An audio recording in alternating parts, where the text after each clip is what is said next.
Hello guys, welcome to my YouTube channel Viji Honey. ఈరోజు నీతి కథ. మంచి మనసు ముత్యాల స్నేహం. ఒకప్పుడు ఆంధ్రప్రదేశ్లోని ఓ చిన్న గ్రామంలో వెంకట్రావు అనే మంచి రైతు ఉండేవాడు. అతనికి భార్య సరస్వతి, ఇద్దరు పిల్లలు రాజు, రమ్య. వెంకట్రావు ఎంతో శ్రమపడి పొలం పనులు చేసేవాడు. తన కుటుంబాన్ని ఆదరించడంలో ఎప్పుడూ లోపించేవాడు కాదు. ఒకరోజు అతను పొలంలో పని చేస్తుండగా ఓ గడ్డి మేడ పక్కన ఓ చిన్న పావురం గాయపడినట్టుగా కనిపించింది. పావురం నిదానంగా ఊపిరి పీలుస్తూ ప్రాణాల కోసం పోరాడుతుంది. వెంటనే వెంకట్రావు ఆ పావురాన్ని జాగ్రత్తగా తీసుకొని ఇంటికి తీసుకెళ్ళి ఓ చిన్న పెట్టెలో పెట్టాడు. సరస్వతితో కలిసి దానికి నీళ్లు, కొన్ని గింజలు పెట్టారు. పిల్లలు ఆ పావురాన్ని చిన్ని అని పేరు పెట్టారు. రోజులు గడుస్తున్నాయి. చిన్ని పావురం పూర్తిగా కోలుకొని తిరిగి ఎగరగలుగుతుంది.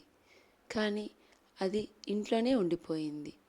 పిల్లలతో ఆడుతూ సరస్వతి చేతిలోని తినుబండారాల కోసం ఎగిరేలా వచ్చినప్పుడు ఆ ఇంట్లో అందరికీ ఆనందంగా ఉండేది.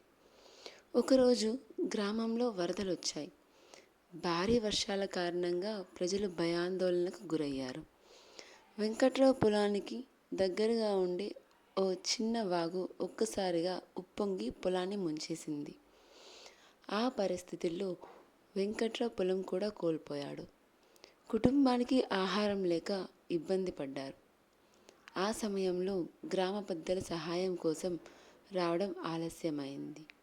అన్ని ఆపదల్లో ఉన్న వేళ చిన్ని పావురం మళ్ళీ వినిపించింది. అది వరదల ప్రాంతానికి పరిగెత్తి కొండపైన ఉన్న ఆశ్రమానికి వెళ్ళి అక్కడ ఉన్న సన్యాసికి ఈ కుటుంబం బాధ గురించి తెలియజేసింది. ఆశ్రమంలోని సన్యాసులు వెంటనే గ్రామానికి వచ్చి వెంకట్రావు కుటుంబానికి అన్నదానం చేశారు. గ్రామ పెద్దలు కూడా మేల్కొని వెంకట్రావుకు నష్టపరిహారం ప్రకటించారు. ఈ కథలో ముఖ్యంగా మనం నేర్చుకోవాల్సింది ఏంటంటే, మంచి చేస్తే అది ఎప్పుడూ వృధా కాదు. ఒక చిన్న పక్షిని ఆదుకున్నందుకు చివరికి అది ఒక కుటుంబాన్ని ఆదించింది. కాబట్టి మనం ఎప్పుడూ మంచి చేస్తేనే మనకి బాగుంటుంది, అందరికీ బాగుంటుంది. ఈ కథలోని